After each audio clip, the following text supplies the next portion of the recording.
Miguel, según estos primeros actos del Papa, esa simbología que tú muy bien has analizado, ¿cuáles han sido las primeras percepciones de la gente? Y si hay algunos grupos que se han, vamos a decir, manifestado más que otros, latinos, norteamericanos incluso, el mismo gobierno norteamericano también, no sé si ha tenido alguna opinión. ¿Cuáles han sido esas diferentes opiniones? No sé si tienes información sobre esto. Bueno, hablando de Estados Unidos, el que haya sido un papa Norteamericano. norteamericano se han alegrado. Trump ha dicho que le gustará hablar con él. Hay que decir que antes de la elección papal, por añadir una nota de broma, pero lo dijo, le preguntaron a Trump, ¿quién sería un buen papa? Y él dijo, yo. Ay, Dios mío. Y si no fuese él, ay, Dios mío. dijo el cardenal Timothy Dolan. Y el cardenal Timothy Dolan es el arzobispo de Nueva York. Y hay que decir que sí que fue un papable, fue el competidor de Francisco. Lo que pasa es que al final se decantaron por Francisco. Y en el estilo es así abierto, con un sentido del humor y un perfil abierto. Pero bueno, ya al final, bueno, ya su época pasó. Pero él dijo que él sería el primer papa y si no el cardenal. El primer Sí. opción. Entonces, yo entiendo que tiene ganas de hablar y además es también una elección que, bueno, a nivel de las relaciones Santa Sede Estados Unidos puede ser buena porque el que sean nacionales pues puede ayudar al menos, ¿no? Al igual que el Papa Francisco, cuando hablaba, lógicamente, los papas hablan en italiano porque es el idioma oficial de la Santa Sede, junto con el latín. Pero luego hacen pequeñas improvisaciones. Las improvisaciones de Francisco eran en español y las improvisaciones que hace León XIV son en inglés, que eso le acerca al pueblo norteamericano. Luego, con este simbolismo que recuerda a anteriores papas, aunque en otras cosas hemos dicho que no, pues la gente ha querido ver como que se vuelve un poco atrás, como que se va a revertir lo de Francisco, ¿no? Hay un sector de los fieles como que se alegra, ¿no?, de volver a vestir al Papa con las antiguas vestimentas, aunque digo que es puntual, porque luego en otras ocasiones va como Francisco, con la cruz de plata, la sotana y los zapatos negros, pero son casos distintos. Luego también hay que decir que esto ha sido un simbolismo importante. Francisco rehuía de usar el latín, quizás porque no por nada, igual no se le daba muy bien o consideraba de que, aunque respetable, pues era mejor usar la lengua vernácula, etc. Pero en las celebraciones que ha tenido el León XIV, ha cantado himnos en latín, que eso no se veía hace tiempo. Y entonces también hay un sector que lo intenta ver que va a ser conservador. Yo creo que eso no es prudente. Yo creo que está cumpliendo o inicia al menos con ese cometido que le han dado, la unidad. Y la unidad pasa por mantener la tradición, pero luego también estar abiertos a los retos que tiene la Iglesia. Entonces, yo creo que eso va a ser una de cal y otra de arena, un equilibrio. Yo pienso que sí. Yo pienso que sí. Es lo que hemos visto hasta ahora y yo creo que es lo que necesita la Iglesia. Una persona que una los dos sectores, porque aunque a los que nos gustaba Francisco preferíamos este estilo muy espontáneo, había un sector que no estaba conforme y son parte importante de la tradición de la Iglesia. Y hay una cosa, es importante ganar fieles y que los alejados vengan, pero también que los que están se queden. Claro. Y equilibrar esto. No, es que si los que están no se quedan, al final ni siquiera los que llegan se van a quedar tampoco, porque es que la esencia de algo es lo que siempre ha sido. Lo que pasa es que tiene que ganar fieles. Entonces, el reto que tiene León XIV para mí en el pontificado es eso. Intentar en todo momento mantener la unidad. Y eso lo va a conseguir eso, manteniendo tradiciones y gestos que recuerden a los anteriores pontificados, pero también tener la vista abierta de que hay cuestiones abiertas por Francisco que hay que continuar. Y por ejemplo, habría que ver cuál va a ser su posición frente a las otras religiones, que Francisco era muy conciliatorio. A ver, el diálogo ecuménico está abierto y ya desde el Pablo VI eso todos los papas han tendido a ello. Y ya en En la misa de apertura del pontificado ya estuvieron presentes diversas confesiones religiosas. Él ha apostado y dice que quiere profundizar en la unión de los cristianos, que sería el primer paso antes de ir a otras religiones. Sí. Y él parece que está en esa línea. Sí. Eso yo creo que sería muy importante. Ya más allá de los cristianos es un poco más difícil, porque de hecho no somos los cristianos los que somos tan encerrados como otras religiones, que no creo que les interese en absoluto unirse, tener una comunión con los cristianos. No sé cuál es tu opinión. Vamos a ver, ahí estaríamos hablando Del islamismo, por ejemplo. Hacer una religión universal de todos. O por lo menos eso es imposible aceptar, o es muy difícil. O por lo menos respetar, exacto. Dialogar, eso, encontrarse, sí. Pero crear una religión universal es casi un imposible, sí. porque hay cuestiones, no sé, en el hinduismo tienen varios dioses, el budismo no tienen dios, los cristianos tenemos un dios y muy particular. Entonces, aunar ese tipo de posturas tan distintas tendría que alguna de las partes ceder y creo que hay unos límites, ¿no?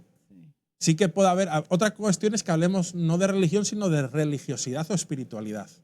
Que haya una espiritualidad común, de unos valores básicos de respeto, de tolerancia, de amor, de fraternidad. Eso es bueno para el mundo y por religión ha habido muchas guerras en la historia. Entonces esto sería bueno que se respete. Que haya un diálogo interreligioso. Pero, por ejemplo, no creo que los musulmanes les interese un diálogo, no sé, te lo hago a manera de pregunta. Sí, los musulmanes también participan en diálogo interreligioso y hay ciertas cumbres y encuentros con la Santa Sede. El tema del mundo del Islam es que está muy atomizado. Hay muchos es más líderes, parecido porque solo tiene un solo Dios, no es como el hinduismo, sí, como tú dices, y el budismo. Que es monoteísta y en realidad de las enseñanzas del Islam es una mezcla de lo judío y lo cristiano, con algún añadido. Son tres religiones muy similares. Por ejemplo, y esto la gente no lo sabe, el Islam defiende la virginidad de la Virgen María. Así. Como otras cosas, entonces no estamos tan alejados. El problema del Islam es que hay mucha diversidad dentro de ellos.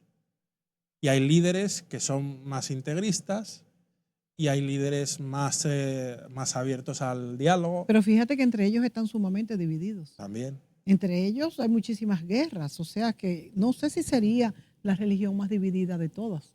Es posible. No te sabría decir. No, yo no lo sé tampoco, yo no lo sé. Bueno, ahora fíjate que los omaníes, que están muy de moda Omán en este momento, están siendo mediadores en la política con Donald Trump y la guerra de Rusia y Ucrania. Y se dice que los omaníes son los más moderados del Islam porque encuentran, si mal no recuerdo, encuentran que los sucesores del califa, de Mahoma, debe ser, no necesariamente tiene que ser por sanguíneo o por señalado, sino por el más capacitado. Y es el único que dice esto. O sea que hay tantas tendencias distintas dentro del islamismo que ni ellos mismos se pueden poner de acuerdo. Pero volvamos al catolicismo y al mundo cristiano y al Papa León XIV y las posibilidades que tengamos de que este sea un papado que al final se diga, caramba, la iglesia se mantuvo, ganamos fieles, estuvimos bien representados. Hay una ventaja que tiene que dentro de que no es muy joven, es más joven que Benedicto o que Francisco, porque empieza el pontificado con 69. Uno de los más jóvenes. ¿Cuánto comenzó Juan Pablo II? No, Juan Pablo II, me puedo confundir un año arriba abajo, pero creo que tenía 64. Por eso tuvo un pontificado, aunque murió con 85, pero fueron casi 25 años. Sí, wow. Y por eso lo recordamos tanto. Entonces, como tiene 69, pues 20 años puede tener de pontificado. ¿Y si es longevo? Y tiene tiempo a introducir cambios. Yo creo que es austero, que no va a ir a los grandes lujos. Lo de preservar símbolos son símbolos. Y ya digo, no cuesta nada a la iglesia, porque usar una vestimenta que es de los Claro. papas anteriores, es Yo no simplemente lo veo sacarla mal. y ponerla. No lo veo mal, aunque tampoco vi mal que Francisco lo rompiera con la tradición en un momento dado. Pero yo creo que hay que retomarla. Y por lo demás, hombre, yo sí que he visto, por ejemplo, en las apariciones que ha tenido, siempre se le da una silla especial al Papa muy alta, tal, o se le sentaba encima de una especie como de cajón que le sube un estrado, ¿no? Sí. La posición, y siempre Francisco una silla a ras Sí, de sí, suelo. siempre, siempre. Bueno, León XIV le ponen la silla un poco en alzas y no ha puesto pega en ello. Sí. Y recuerda a otros papas. Por ejemplo, lo estuve viendo, que esto fue de ayer, creo que fue. Estaba en San Pablo Extramuros y está sentado en un trono que parece un papa de otro siglo. Entonces, pero bueno, también en símbolos, si para un sector consideran que con esto volvemos a la tradición, pues felices son todos. Si al final los Es que las símbolos… tradiciones son símbolos, al final. No, es el contenido. Sí, es el contenido de esos Y a veces símbolos. nos dejamos deslumbrar por otras cosas. Entonces, otra cosa será todos estos nuevos documentos, exhortaciones que hizo Francisco, si las aplica o las deja un poco de lado, o también hay cuestiones pendientes. Por ejemplo, Francisco está en proceso de reformar el Opus Dei a un perfil que el Opus Dei se considera conservador y esta prelatura personal, que su fundador era San José María, que está en todo el mundo, y entonces le hizo varios ya intentos de reforma y está en proceso de reformarla. Pero como falleció en el proceso de reforma, habrá que ver qué hace León XIV con ellos. ¿Y cuáles eran las reformas principales que Francisco, tú las tienes? Sí, mira, era prelatura personal y el prelado podía ser obispo, ordenado obispo. Pues eso Francisco lo quitó. Luego pertenecía o dependía del dicasterio para los obispos. Pues le quitó jerarquía y lo pasó a depender del dicasterio del clero. O sea, lo que pretendía Francisco era quitarle como autoridad jerárquica y que se centrase más en el carisma. O sea, bajarlo un poco a la base, ¿no? Sí, sí. Pero está en procesos de esta reforma, porque Estamos todavía los incluidos. estatutos tenían que ser presentados y aprobados por el Papa. León XIV, por lo que he visto, ha tenido alguna relación con el Opus Dei y me da la sensación de que la relación era, si no buena, pues cordial. Puede ser que, aunque se acabe la reforma, no sea tan en la línea de Francisco y sea más suave la reforma. Por eso hay que necesitaremos 2 o 3 meses para que él pueda empezar a funcionar a nivel de revisar los procesos. Yo diría que incluso un poco más. O un año, Sí, para ver un poco cuál es su perfil, ¿no? Porque ahora son días. sí. Pero es interesante. Yo creo que muchos hemos quedado descolocados. Quizás esperábamos ver al Francisco II, ¿no? Sí. Y él ha retomado cosas del pasado que están bien, son símbolos. Vamos a ver qué hace con esto que tú bien has explicado que hizo pues el Papa anterior, León XIII, a principios del siglo XX, y por qué ha traído pues esa encíclica que hizo él respecto a responder a la tecnología y ahora a la inteligencia artificial. Vamos a ver cómo va a declararse el Papa, que definitivamente no podrá declararse en contra porque es algo que ya lo tenemos, es un hecho. Y hay que añadir otra cosa, y es que cuando entra a la sede vacante, todos los cargos de la Santa Sede también caen en vacancia, es decir, todos los… Y cuando sale el nuevo Papa, él puede ratificar a los que están o cambiarlos. Y él ha tomado la medida de que en principio mantiene a todo el mundo en sus cargos, es decir, que no ha llevado una reforma rápida. Luego con el tiempo podrá hacer algún cambio. ¿Cuál es lo usual que pasa en estos casos? Lo usual es que ya inicialmente, bueno, pues se mantengan algunos, pero ya que el nuevo Papa tenga, pues por amistad o conocimiento, algún cardenal o algún obispo que considere que es muy valioso y haga algún pequeño cambio. Él de momento creo que solo ha hecho 1 o 2, pero la mayoría de los casos ha mantenido la plantilla actual. Generalmente, históricamente, el obismo entre los cardenales y con el público, en estos 2 minutos que nos quedan, Miguel, ¿cómo se ha manejado esto? Esas negociaciones, tanto dentro como hacia afuera.